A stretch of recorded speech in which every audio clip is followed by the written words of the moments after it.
Rapaz, não sei, não me lembro. Eu fiz um curso de formação muitos anos atrás, eu fiz um curso de formação, estrutura da sociedade. Porque é o seguinte, tinha um núcleo do PT lá, aí tinha muita gente que queria fazer o curso, a gente chamou, isso não foi você, chamou um outro companheiro, que era Márcio também. Aí ele veio lá, era um monitor, deu curso. Como funciona a sociedade. Como funciona a sociedade. Isso eu me lembro de ter feito. Estudamos esse curso. Que eu até acabei fazendo o curso e tal, achei bom e tal, mas assim, é porque como tinha uma leva de gente que estava entrando lá, a gente fez o curso, foi até legal. Você gostou da experiência de fazer o seminário aqui com os meninos? O que você achou do Instituto e dessa experiência de dar um seminário sobre o Gramsci aqui no Instituto Zequinha Barreto?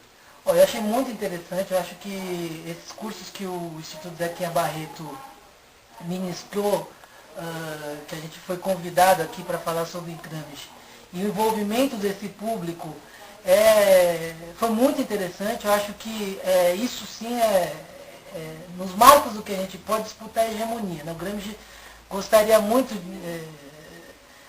falaria isso, quer dizer, pensaria mais ou menos assim, quer dizer, você trazer gente, não apenas da universidade, mas gente que está no movimento sindical, está no movimento popular, que milita em partido, né? É muito rico essa experiência de você poder falar com um público tão heterogêneo. Porque uma das pilares do Instituto é a formação política.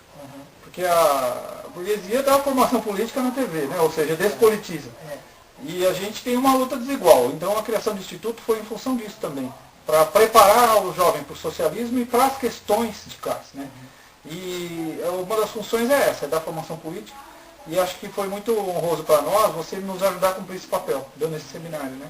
Porque formar a molecada e passar para eles que não é só um tipo de sociedade, um modelo de sociedade que existe, já é um grande passo. Eles começaram a se questionar sobre o modelo de sociedade na qual eles vivem, né? Os valores burgueses contra os valores coletivos e tudo mais. E nisso a gente tenta cumprir esse papel. Agora, como é que você conseguiu chegar nesse ponto? Qual é a sua formação e o seu contato com o Gramsci também? Olha, bom, eu sou sociólogo, sou formado em sociologia lá pela USP, sou doutor em sociologia, sou professor universitário, mas eu na verdade cheguei a Gramsci, não foi muito pela academia, né? Na verdade eu comecei a ler Gramsci por conta da política, né?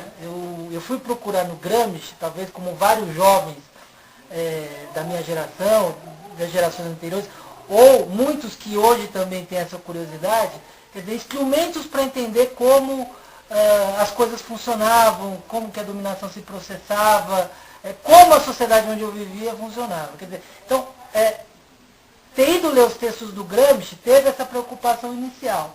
Né? Então, eu li Gramsci há alguns anos atrás, né? que foi um pouco dessa preocupação mais militante. Depois, na universidade, acabei lendo também por outras preocupações, e agora mais recentemente aqui, para retomar e ter preparado a exposição para o Zequinha, foi um bom reencontro com o Gramsci, porque ao reler o Gramsci, né, voltar a reler o Gramsci e tomar contato com algumas questões que ele apresenta, quer dizer, ficou muito claro que a atualidade desse pensamento do Gramsci. Quer dizer, o Gramsci não é alguém que está, não é só um clássico que está falando para um mundo que deixou de existir. Quer dizer, o Gramsci, em alguma medida, ele coloca questões para o nosso próprio mundo. Né? Quer dizer, o Gramsci é como se você estivesse conversando com alguém, né? Quer dizer, conversando com alguém que já morreu, mas conversando com um autor, com um teórico, mas com um militante socialista que coloca questões e preocupações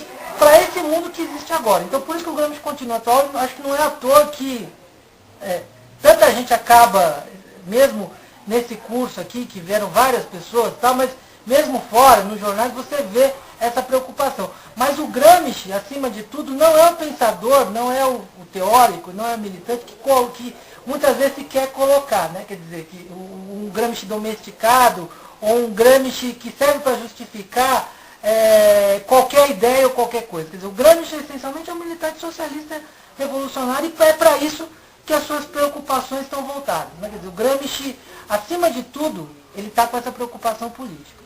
Ou seja, um intelectual orgânico, ele é na teoria e na prática, e tentou resolver as questões do tempo dele, que são questões do nosso tempo, né? que é como disputar a hegemonia e como achar um caminho para tirar a burguesia do poder, que é o grande desafio da gente. É o grande desafio. E tem uma frase do Gramsci que é muito interessante, que eu acho que é quase que um convite, né? É um convite a ter uma determinada atitude. O Gramsci viveu num período muito difícil, né? Quer dizer, um período entre duas guerras, um período em que havia o triunfo do fascismo, onde parecia que o capitalismo era quase que algo imperturbável, algo que não poderia acabar, né? E mesmo assim, mesmo diante de uma situação tão adversa, o Gramsci conseguiu formular uma teoria no meio, enfim, de condições muito difíceis. O grosso da sua teoria é produzido nas condições do cárcere, na prisão, ele ficou preso durante 10 anos, tá? Mas ainda assim ele conseguiu formular uma teoria que reverbera até hoje e que fala de muitas das questões para o nosso mundo de hoje. E ele cunhava uma frase muito interessante que eu acho que serve como quase que um convite à ação. O Gramsci dizia o seguinte: é preciso, ao mesmo tempo, ser pessimista na teoria, mas ser otimista na vontade. Quer dizer, ou seja, você tem que analisar as coisas como elas são, de forma real, mas a sua vontade precisa ser otimista. Quer dizer, você precisa, quer dizer, ao entender a sociedade, isso servir como um convite à ação. Obrigado por nos ajudar a Tá bom, esclarecer. falou.